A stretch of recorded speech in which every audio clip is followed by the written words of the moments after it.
Good morning, afternoon, and evening, fellow pixel heads of Atomcraft. If you're new here, welcome, and if you're a returning viewer, welcome back. This is Sidrat Gamer, and you can call me Sidrat. This week, I bring to you a roundup of the updates, tips, and insights over this last week or so. And there's been some massive changes for very, very small pixels. So don't forget to double check that you've already subscribed to the channel, as YouTube does have a habit of clearing that. So would you kindly check that for me now? Thank you. Right, let's get on to the weekly updates. So on Sunday, August the 16th, there was the massive change with the addition of survival mode. I've already put out a few episodes of me playing through that. So I'm not going to go through the whole thing, but there's now eating and pooping requirements. Don't eat poisonous things because you will take damage. The hunger rates, the time it takes for the stomach to empty into the bowels is a bit fast. There will still need to be some tweaking going on. Getting more usage out of human poop would be a good thing as well. Just saying. I don't know. It's not fast enough, or you're not generating poop fast enough for it to be like a viable fertilizer to turn dirt into loam, or even as a fuel source. It would be cool if it could generate gas, but I think with the animals already there, methane is being generated at a very substantial rate. So I don't know what the answer to that is, but it's just one of those things I hope for. So with the survival mode, you've also got the jetpack with limited duration. You're going to need the materials to build platforms. Okay. Especially the more you carry, the faster you run out of upward thrust. Your inventory, on the same notes, has also been reduced by quite a bit. There will be periods where you'll be tracking forward and backwards. Both of those things can be increased through upgrades throughout the game world as you progress naturally. What I've discovered on my playthrough is that space is limited because you can only go so high and have things work as you think it would work. You can have, say, trees in a building too high up because they grow slower.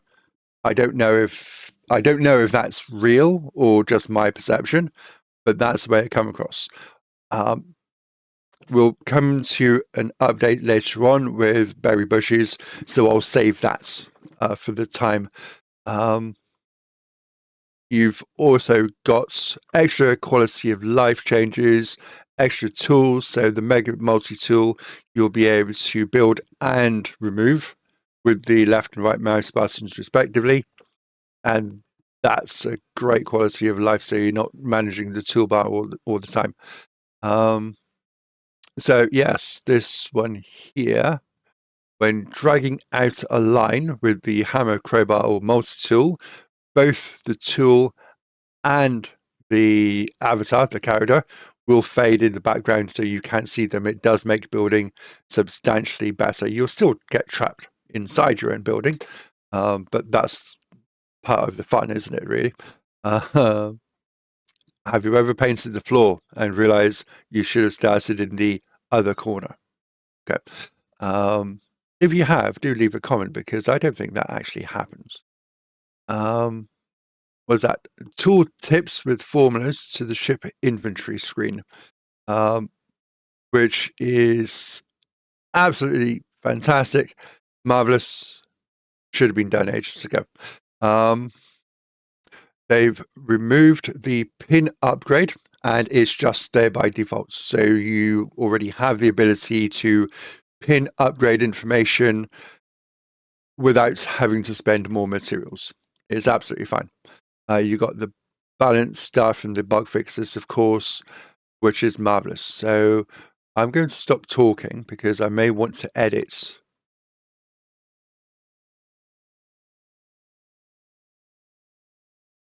me scrolling up to the next update, which was Monday, August 17th. So just Sunday was blank, and then August 17th came around, and we got the quality of life, balance updates, bug fixes for the survival mode game. Wire blocks for everyone on any game mode will allow materials to pass through. Yes. So we can now, you can build them through walls, unfortunately, or on top of walls. But any material you want to go from above to below, or gas below to top, you won't have to worry about that in your builds anymore. Buttons and switches haven't been changed. It's only the wires, the wire blocks. Okay, do bear that in mind.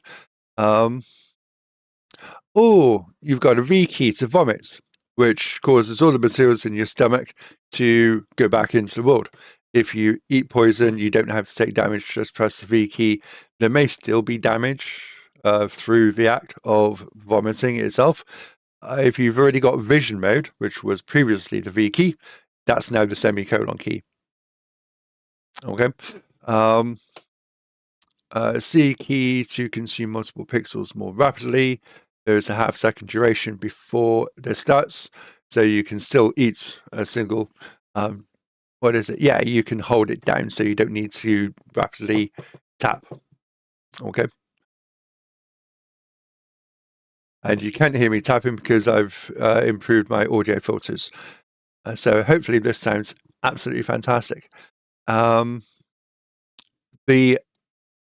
mini lock sprites on the taskbar is great, but yeah, it is great. It just is, because it's always visible. You know what's locked and isn't locked. You can't add items, or you can't swap items to an existing toolbar location that is locked. So you have to come out of the inventory screen or wherever you are and unlock it, and then you can go back in and do it that way. Okay, sometimes it works. Maybe you have to click on it directly. But yeah. So death now removes the contents of your stomach and bowels, intestines, into the world. So everything you drop on death, including what's in your stomach and the human poop, you will now be able to return and pick up when you are wealthy enough to do so. So that's the bug fix, that's frame rates, that's dev speak. Stomach and intestines contents should now save, restore properly. Cool. When healing from digestion, there isn't a green flash on the player or play effects. Okay. Yeah, that was a visual bug. You weren't taking damage, you were healing. The player avatar would play the healing sun fix bug where the first time damage occurred. There was an issue in reverse by the sound of it. That's cool. Also, don't forget to rate up these comments, okay, or these updates, because it's fantastic world. It's fantastic that they're updating. I think it is one guy. I've only seen one guy on the Twitch stream that they do.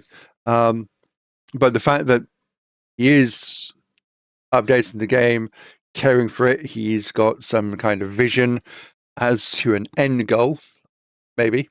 And I'll come to what my version of an end goal would look like, but it's only my version at the end of this video. Tuesday, August the 18th. Berry bushes, now plantable.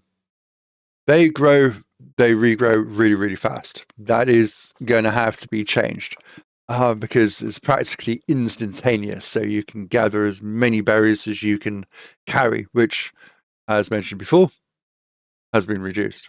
But it's still triple digits without you realizing you're carrying 300 berries in your inventory and you don't need to.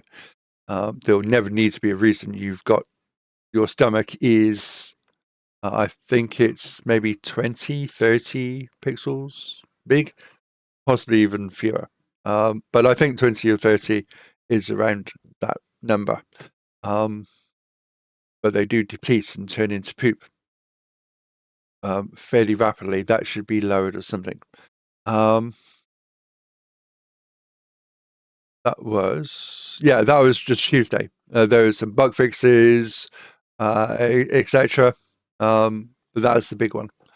And the next updates was also a big, big game changer. That was Wednesday the 19th. That's balancer, splitter, and simulation controls for those who want simulation controls. I've never used simulation controls, but in further updates, it does also affect character movements as well. But for the August 19th, the balancer and the splitter, they do different things. The balancer will take one item and split it in two. The splitter, or is it the other way around? So the splitter takes inputs from above and outputs them to the left and to the right in a perfectly alternating manner. So yeah, you can split them off. So it takes one item and splits it into two sections, okay? The balancer will take inputs from the left and the right, and it will drop them in alternating pattern, okay? If you want to get a perfect one-to-one mix, balancer is the way to go. It is the way to go. It's fun. I haven't used it. I've used it in creative mode, but I haven't used it yet. As far as I can remember, I haven't used it yet in the survival world that I'm playing through.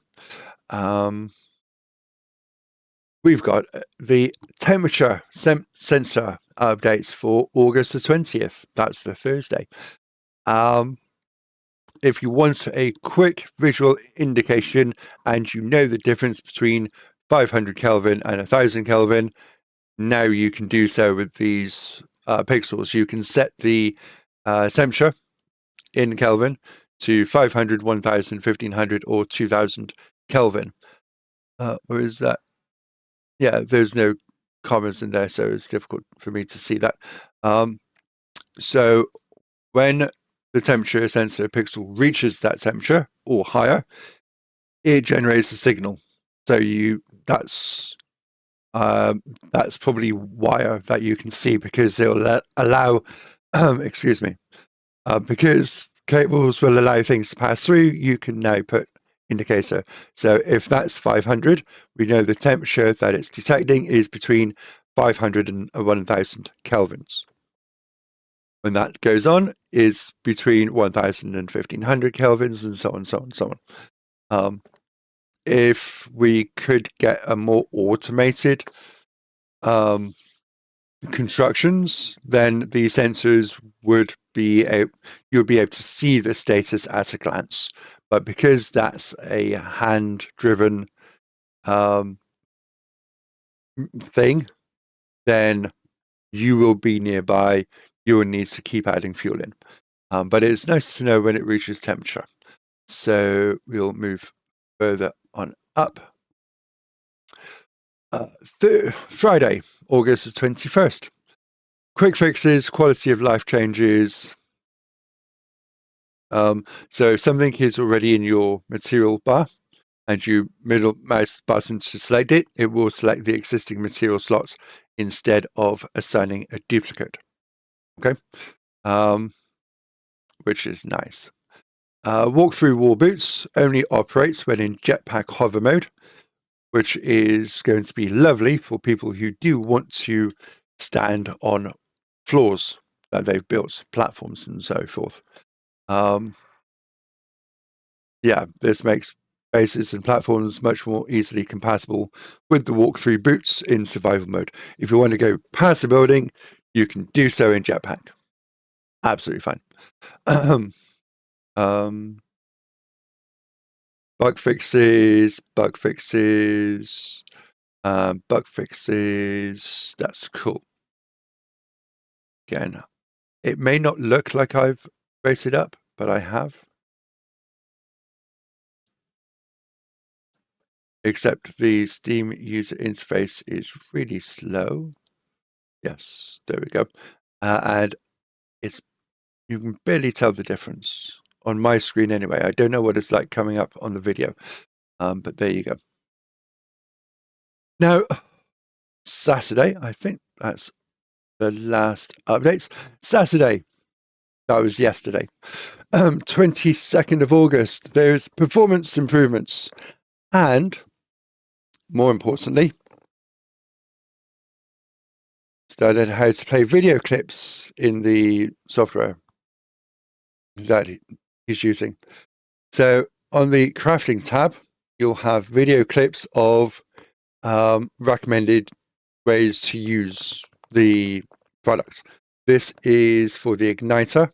So you stick the igniter pixel in the base, connect its cable, stick a button, preferably a switch, and then you click the switch, activates the circuit, igniter stays on, burns the materials, you collect it, job done. Absolutely fantastic. Although with the igniter, you can probably use a button because once it's ignited, then the material should continue to burn. But yeah, it's just different examples of how to use the pixels. If you're smart enough to figure out different ways of using the same materials, same elements, then by all means, never stop iterating is the key. And that's this week's update. It's been a massive week for Atomcraft.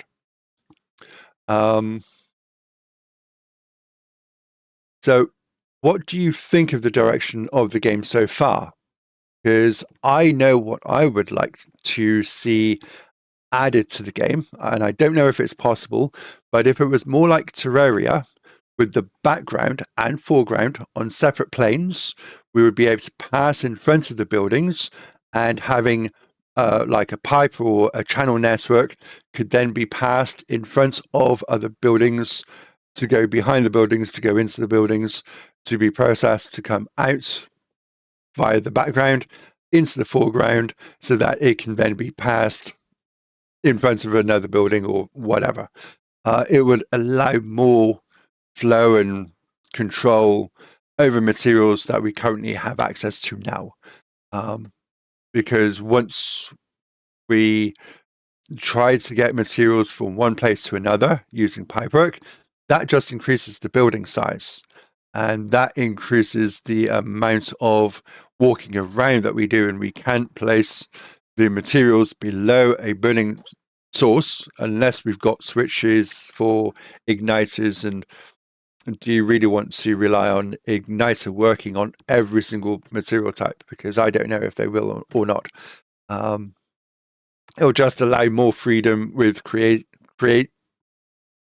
It will allow more freedom with our creations and buildings and flows. And I don't know. I don't know if it's possible. I know it'll work because this game is already awesome, but that's doubling of space essentially would make it even more epic. Tell me what you think. Am I being dense and stupid, or would that be something you would like to see too? Again, I don't know if it's possible. I don't know if the developer is planning for that at some points, or if it's never crossed their mind. The developer is active on Twitch, so if you see them on Twitch, maybe ask, see what he says. But yeah, this brings us to an end of the video for the weekly updates. As I mentioned at the beginning, double check that you are still subscribed to the channel, and if you like the video, would you kindly help me by commenting and liking this video, as it will make it reach more current and future Atomcraft players. And that's what it's all about. Okay, so have a great day. Have an unforgettable week. And remember to keep on hydrating and iterating. Love you all. Peace.